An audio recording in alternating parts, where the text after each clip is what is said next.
everyone. I'm Jensine Bard, and welcome to Testimony, where truth is told, lives are changed, and hope is given.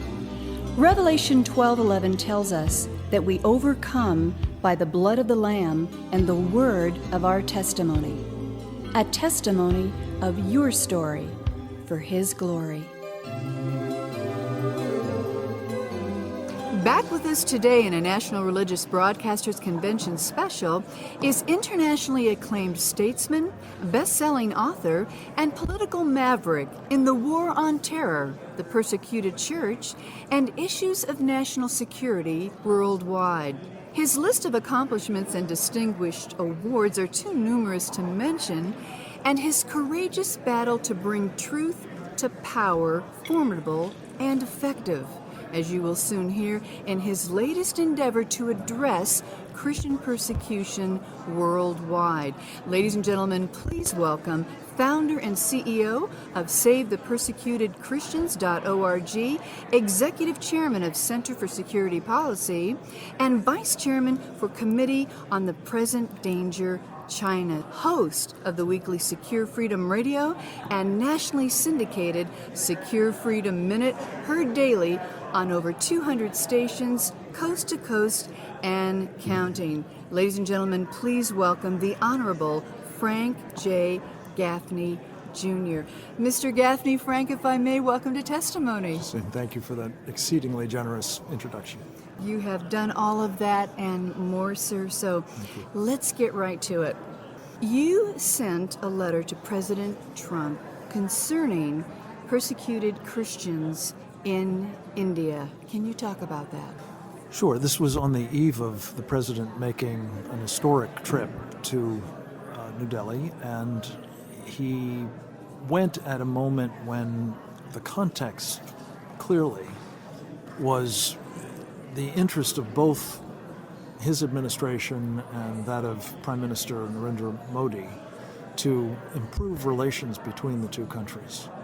It also came at a moment when both countries are increasingly facing a common threat from communist China.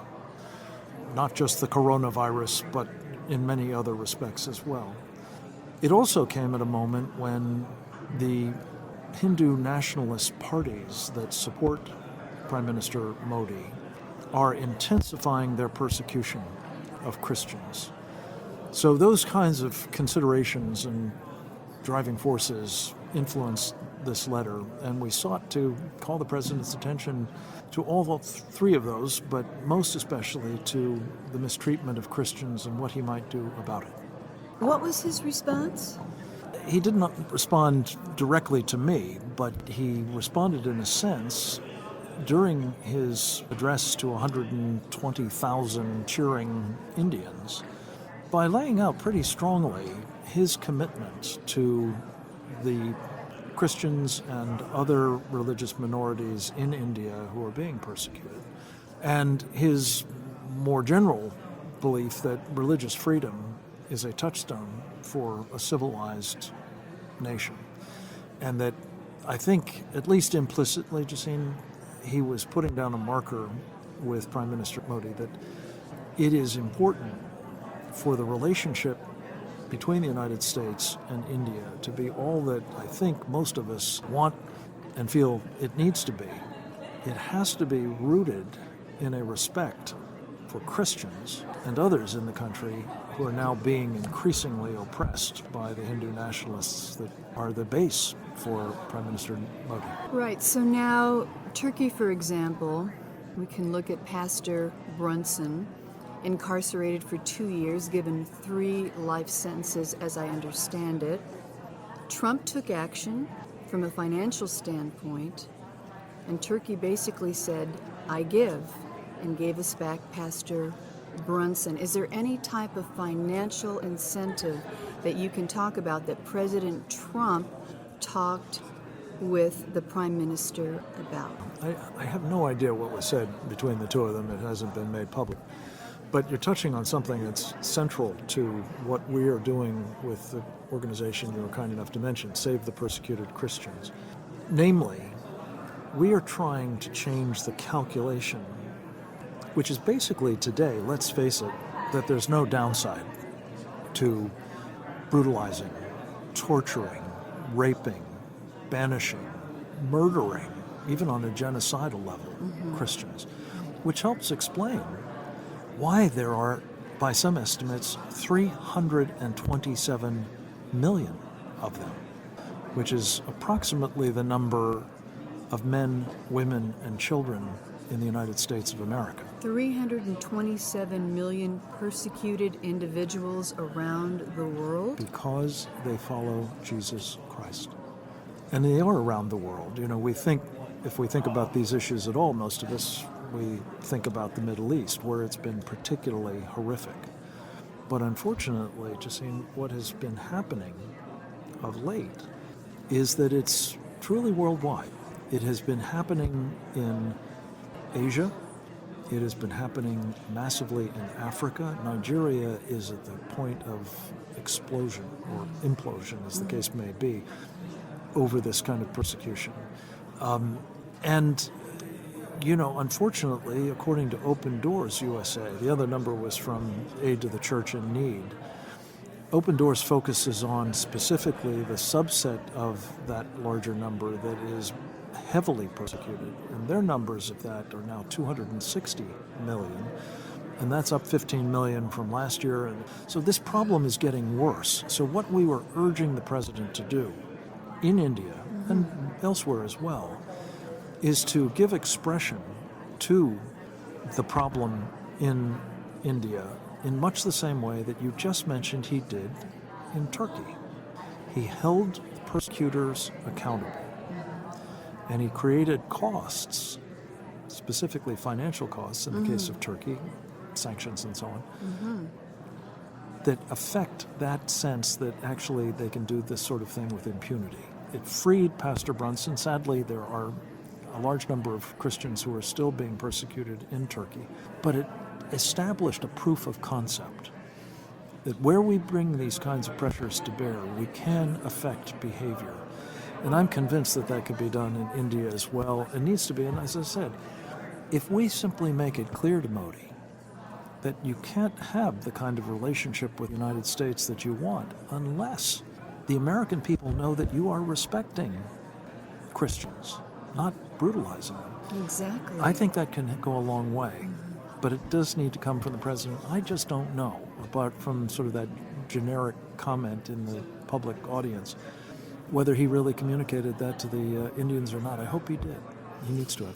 Well, it'll be interesting to find that out. In our remaining time here, ladies and gentlemen, you're listening to Frank Gaffney, founder, SaveThePersecutedChristians.org.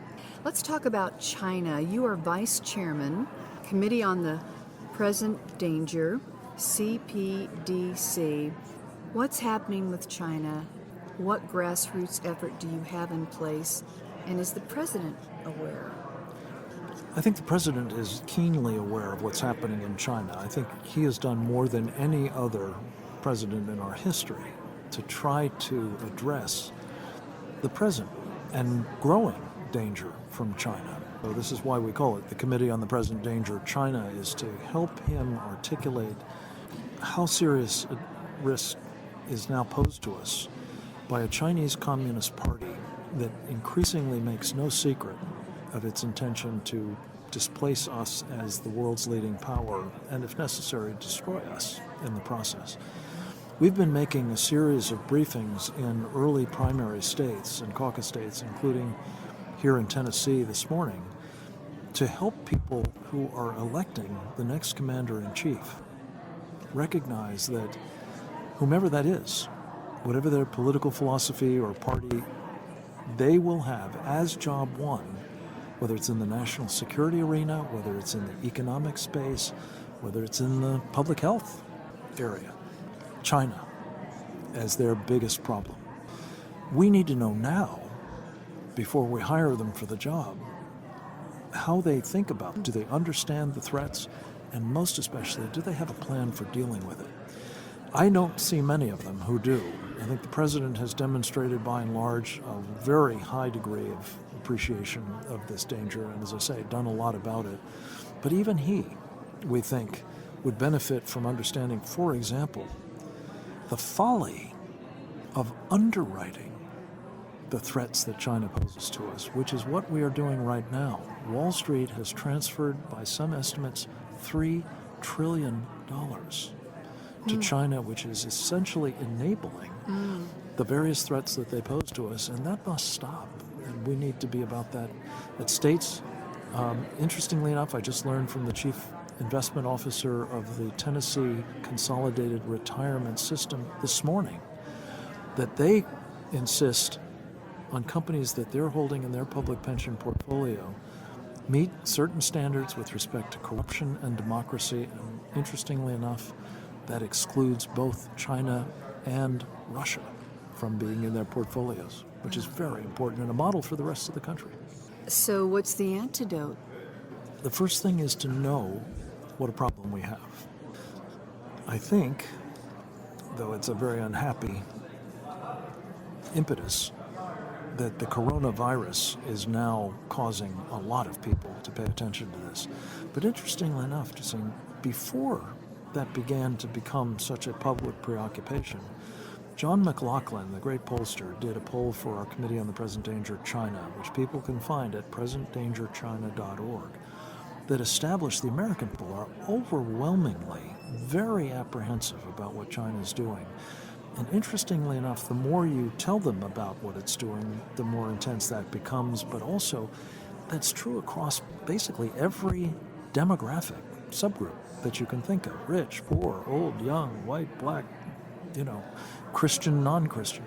People are worrying about what China is up to, and properly so. So when we educate each other, when we tell people, for example, that if we did nothing else, we just simply need to stop underwriting what they're doing.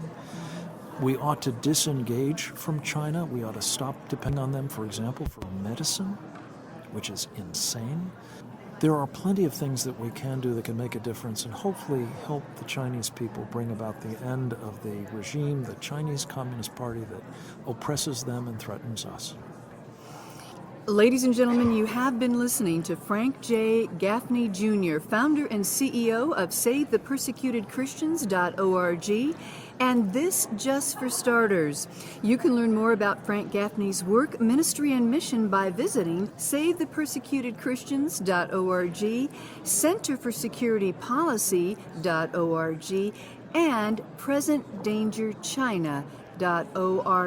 And get involved, make your voice known, and be a part of changing history and saving lives, one humanitarian need at a time. Mr. Gaffney, Frank, sir, thank you for the privilege of bringing your voice to testimony for such a time as this, and the organizations you founded and brilliantly lead in fostering U.S. global relations and cooperation in combating persecution wherever it is found. We thank you. God bless you and all of the persecuted church worldwide. Thank you.